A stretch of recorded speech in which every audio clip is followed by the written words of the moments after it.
오늘 하나님 말씀은 스가랴 13장 1절부터 9절 말씀입니다. 그날의 죄와 더러움을 씻는 셈이 다윗의 족속과 예루살렘 주민을 위하여 열리리라. 만군의 여호와가 말하노라. 그날에 내가 우상의 이름을 이 땅에서 끊어서 기억도 되지 못하게 할 것이며 거짓 선지자와 더러운 귀신을 이 땅에서 떠나게 할 것이라. 사람이 아직도 예언할 것 같으면 그 나은 부모가 그에게 이르기를 너가 여호와의 이름을 빙자하여 거짓말을 하니 살지 못하리라 하고, 나은 부모가 그가 예언할 때에 칼로 그를 찌르리라. 그날에 선지자들이 예언할 때에 그 환상을 각기 부끄러워할 것이며 사람을 속이려고 털옷도 입지 아니할 것이며 말하기를 나는 선지자가 아니요 나는 농부라. 내가 어려서부터 사람의 종이 되었노라 할 것이요. 어떤 사람이 그에게 묻기를 내 두 팔 사이에 있는 상처는 어찌 됨이냐 하면 대답하기를 이는 나의 친구의 집에서 받은 상처라 하리라. 만군의 여호와가 말하노라. 칼아 깨어서 내 목자 내 짝된 자를 치라. 목자를 치면 양이 흩어지려니와 작은 자들 위에는 내가 내 손을 들이우리라. 여호와가 말하노라. 이 온 땅에서 3분의 2는 멸망하고 3분의 1은 거기 남으리니 내가 그 3분의 1을 불 가운데 던져 은같이 연단하며 금같이 시험할 것이라. 그들이 내 이름을 부르리니 내가 들을 것이며 나는 말하기를 이는 내 백성이라 할 것이요 그들은 말하기를 여호와는 내 하나님이시라 하리라. 아멘. 스가랴 말씀은 예수 그리스도께서 오시는 날에 일어날 종말론적인 사건에 대해서 기록하고 있습니다. 12장과 13장은 그날에 일어날 일들에 대한 말씀으로 함께 생각하는 것이 좋습니다. 어제 본문인 12장에서는 사람들의 버린 돌이 가장 중요한 흔들 수 없는 돌이 되었음을 기록하며 그분을 따르는 자들도 흔들 수 없는 돌이 되었다라는 사실을 기록하고 있습니다. 동시에 하나님의 영을 부어주시고 그리고 회개하지 않는 자들에 대하여서 그를 찌른 자들이 애통하게 될 것이다 라는 말씀으로 끝이 납니다. 그리고 오늘 13장에서는 죄인들에게 필요한 회개와 정결케 하시는 약속이 이어져서 기록되어 있습니다. 1절 말씀에 그날에 죄와 더러움을 씻는 셈이 다윗의 족속과 예루살렘 주민을 위하여 열리리라. 그리스도가 오시는 날에 하나님께서는 자기 백성을 정결하게 하는 셈이 흘러 넘치게 될 것을 말씀하고 있습니다. 그 약속을 따라 그리스도께서 십자가를 지심으로 우리의 모든 죄를 정하게 하셨습니다. 그분의 옆구리에서 터져나온 물과 피가 우리를 정결케 하는 셈이 된 것입니다. 히브리서 기자 역시 이를 강조합니다. 짐승의 피는 반복적으로 드린다 하더라도 우리의 죄를 완전히 제거할 수 없지만 어린 양의 보혈은 단번에 그리고 영원히 우리의 죄를 제거하였습니다. 히브리서 10장 10절 말씀입니다. 이 뜻을 따라 예수 그리스도의 몸을 단번에 들이심으로 말미암아 우리가 거룩함을 얻었노라. 이것이 죄인들에게 들려주시는 복음의 기쁜 소식입니다. 우리 모든 죄인들은 그리스도 안에서 죄악을 씻을 수 있게 되었습니다. 이제 정결한 몸과 마음으로 하나님 앞에 담대히 나아갈 수 있게 된 것입니다.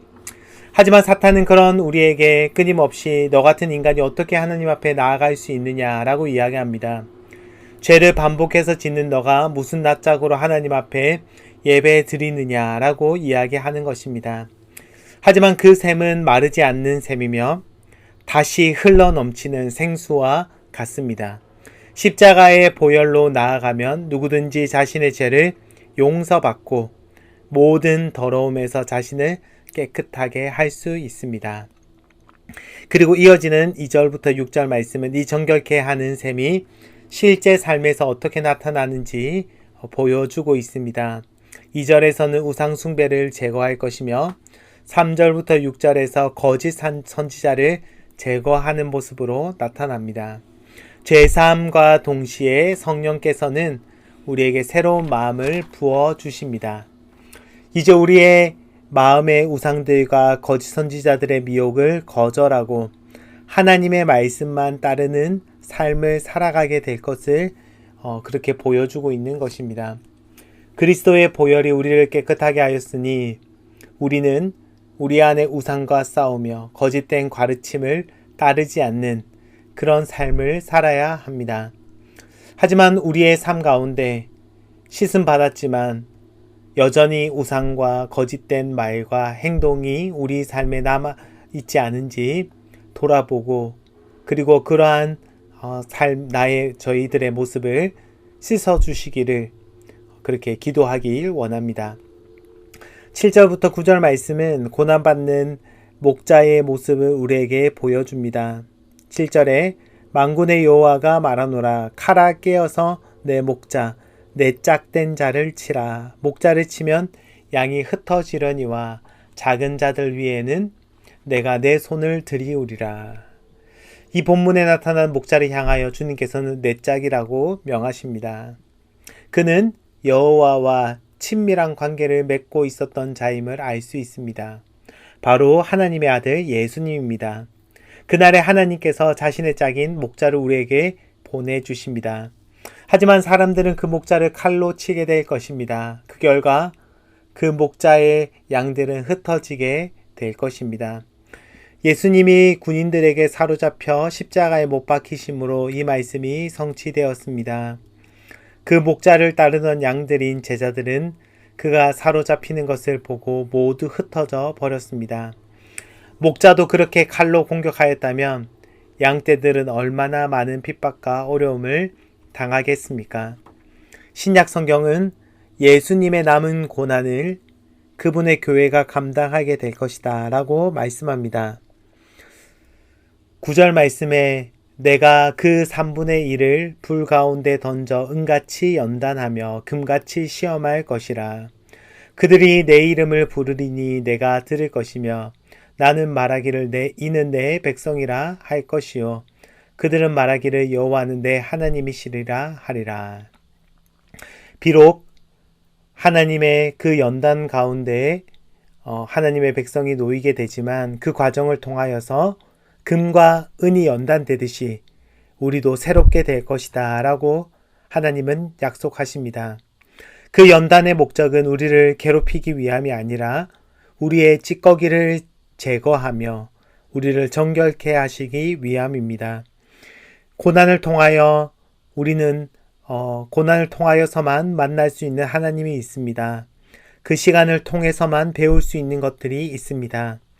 결핍과 고난은 우리를 나약하게 만드는 것이 아니라 오히려 우리를 강하게 만들고 하나님을 찾게 만들고 성장하게 만듭니다.